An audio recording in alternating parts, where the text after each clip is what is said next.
Pessoal, na aula de hoje nós estaremos trabalhando gráfico de uma função do primeiro grau, que é a função afim, né? Que nós já iniciamos na aula passada. Eu aproveitei o exemplo que eu utilizei na aula passada para trazer para essa aula também. Pedro pegou um táxi que cobra R$ 4,00 pela bandeirada e R$ 1,20 por quilômetro rodado. Esboce o gráfico dessa função.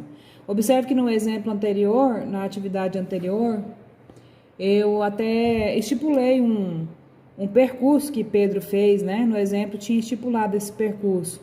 Só que isso não vem ao caso agora. O exercício está me pedindo para que eu esboce o gráfico dessa função. Nós aprendemos que o formato da função linear é f de x igual a x mais b. Trazendo para esse exemplo, o meu f de x eu vou chamar ele de y, né? Que é igual. Esse a vai ser o meu 1,20.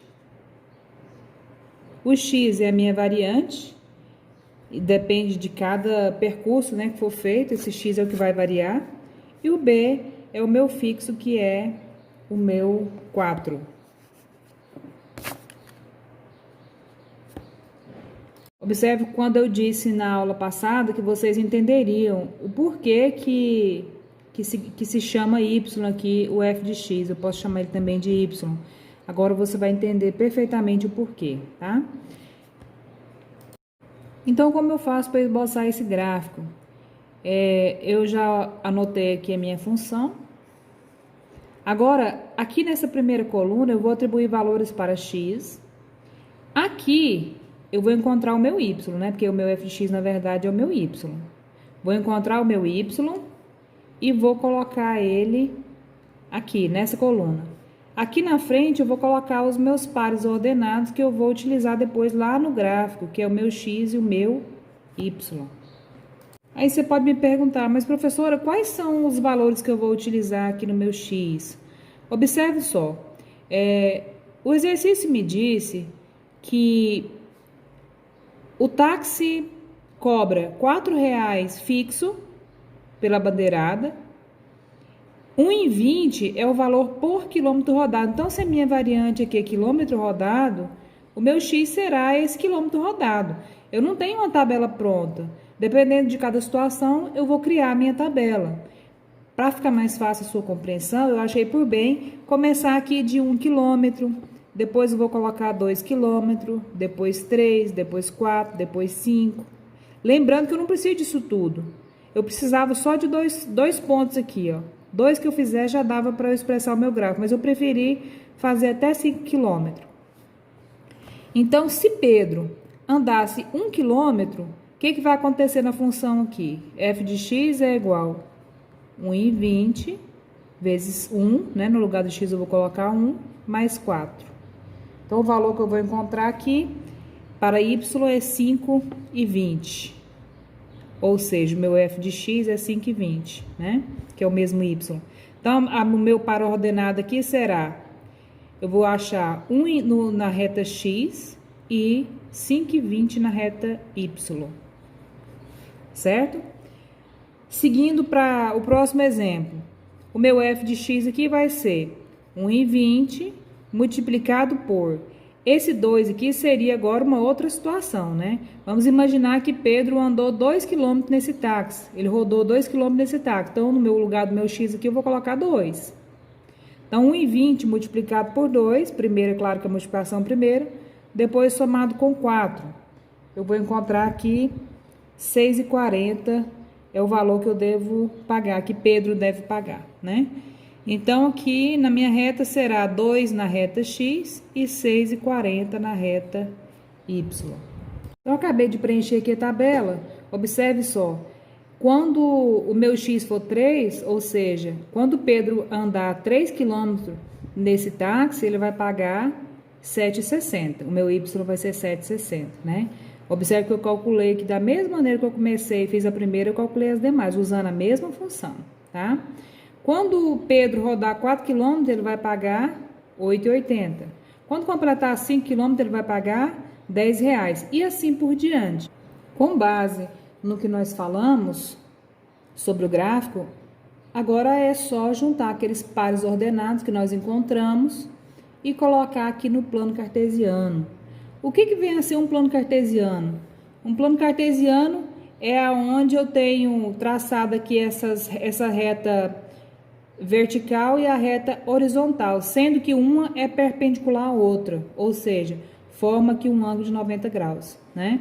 Então, isso eu chamo de um plano cartesiano, onde eu posso marcar vários pontos aqui nesse plano. Nessa primeira parte, essa reta X, eu vou dizer que essa reta X é o meu X, né, que trata-se de quilômetro, é a quilometragem que Pedro rodou. Já a reta Y é o valor que ele pagou pela viagem.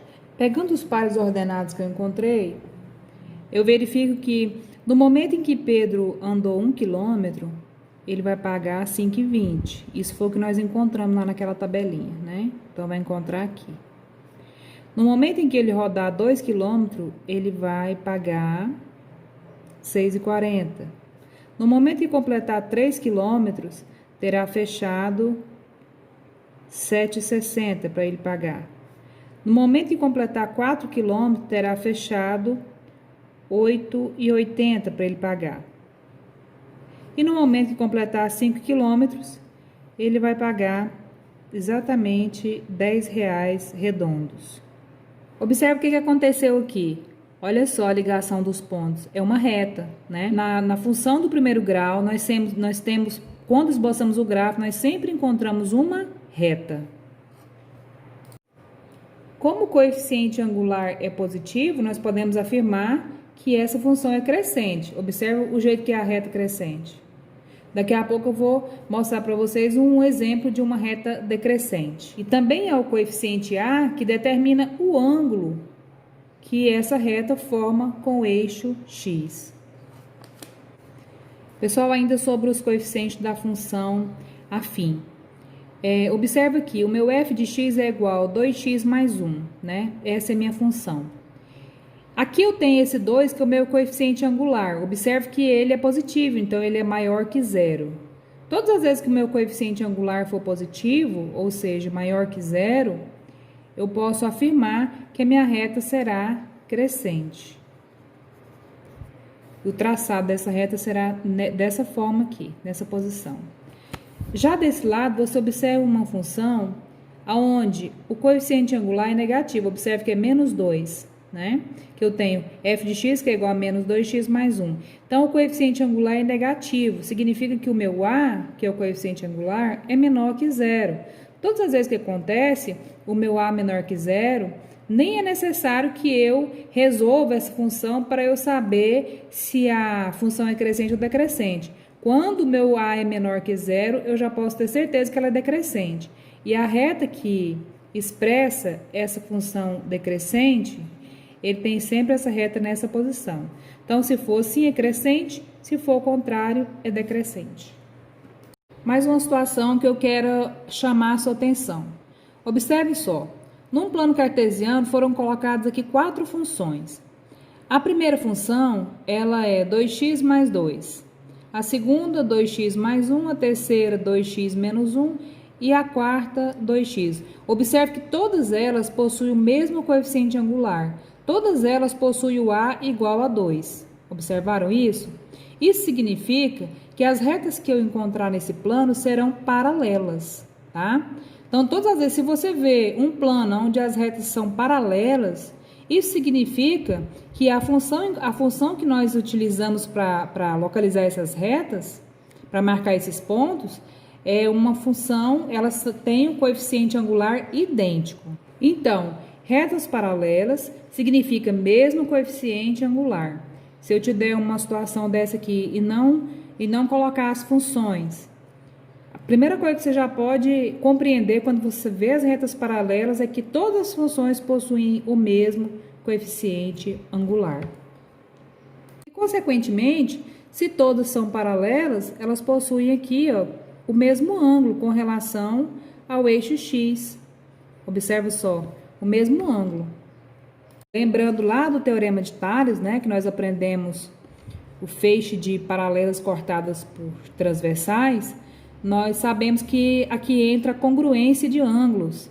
Então, nesse caso, esse ângulo é congruente a esse, que é congruente a esse, que é congruente a esse. Ou seja, os ângulos possuem exatamente a mesma medida. Então, que são conceitos interessantes que, se cair na prova, por exemplo, eu tipo mostrar um gráfico desse, com os ângulos, com as retas paralelas, você automaticamente já vai saber que essas retas fazem parte de um esboço de funções que possuem o mesmo coeficiente angular e, consequentemente, os ângulos formados aqui com a reta x, com o eixo x, eles são congruentes, ou seja, possuem a mesma medida.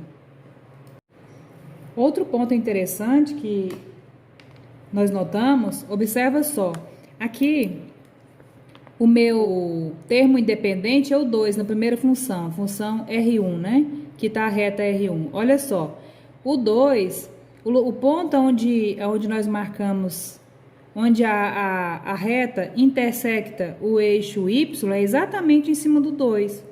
Observe que se nós olharmos na reta Y, nós já vamos verificar todos os pontos B, né? Todo B de todas as funções, nós já localizamos ele aqui na reta Y. Na função R2, Y é igual a 2x mais 1. Observe que o termo B, ele sempre está exposto lá em Y, né? Aí, então, vamos lá, a reta R2 aqui, olha só o 1 positivo. Aqui é o termo B. Então, se fosse dado para mim esse plano cartesiano preenchido, sem essas funções, sem que aparecessem essas funções, para eu descobrir onde está o ponto B, dava para ver certinho, através dessa definição aqui. Então, isso é de suma importância que você tenha em mente. Quem é o B nessa R4? Olha só, não aparece aqui, então significa que ele é o zero. Ele aqui, ó, tá marcado aqui. E por último, nós estaremos conhecendo o zero de uma função afim. Vamos compreender aqui o que é o zero de uma função afim. Gente, o zero de uma função afim é quando eu jogo um determinado valor para x e esse f de x, que eu chamo de y, que é o mesmo y, ele precisa dar zero. Então, aqui tem que ser zero. Eu vou jogar um determinado valor para x, que eu vou chamar de zero da função, e aí eu vou resolver aqui essa equação, essa função, e isso vai resultar em zero. Né? Então, quando o meu y dá zero, é exatamente aí que eu encontro o zero da função. Observando, eu consigo perceber aqui que essa função, o meu x é 2, né? No momento que o meu x foi 2, o meu y foi 0. Foi exatamente por isso que fez esse pontinho aqui. Aí você vai me perguntar, mas professora, como que eu faço para encontrar esse zero da função sem ficar imaginando que número é esse? Vamos para a prática. Olha só, vamos imaginar que fosse dado aquele gráfico lá e eu não tivesse tido aquela compreensão de saber quem é o zero da função. Então, se eu disse para você que no zero da função, esse f de x, que é o meu y, ele precisa ser igual a zero, então eu posso dizer que x menos 2 é igual a zero, né? Eu posso igualar esse x menos 2 com zero. X é igual, passa o 2 que está negativo para positivo. Então, a pergunta é, qual é o zero dessa função? Dessa função aqui? É exatamente 2. 2 é o zero da função, certo? Olha para você ver aqui no esboço, né? Então, foi marcado aqui. Quem é o zero dessa função? É o 2. Vamos ver aqui mais um exemplo do zero da função. Então, aqui foi dada uma função, inclusive faz parte das atividades que eu estou enviando para vocês. Vamos calcular esse zero da função. É claro que esse y aqui tem que virar zero, né? Então, eu vou dizer que 3x menos 12 é igual a zero. 3x é igual, passo 12, positivo. X é igual a 12 dividido por 3. Dá quanto? 4. Então, eu posso dizer que o zero dessa função aqui é exatamente 4. Se você atribuir valores para x, montar lá a sua tabelinha e fazer o seu gráfico, você vai observar que vai dar em ciminha do 4 ponto lá do zero da função, aonde o y vai ser 0 e o para ordenado vai ser 4 de x e 0 de y, certo? Agora, boa sorte para vocês com as atividades, estou enviando. Aí tem explicação suficiente para que você resolva todas as atividades pertinentes aí a esse gráfico da função afim. Até a próxima.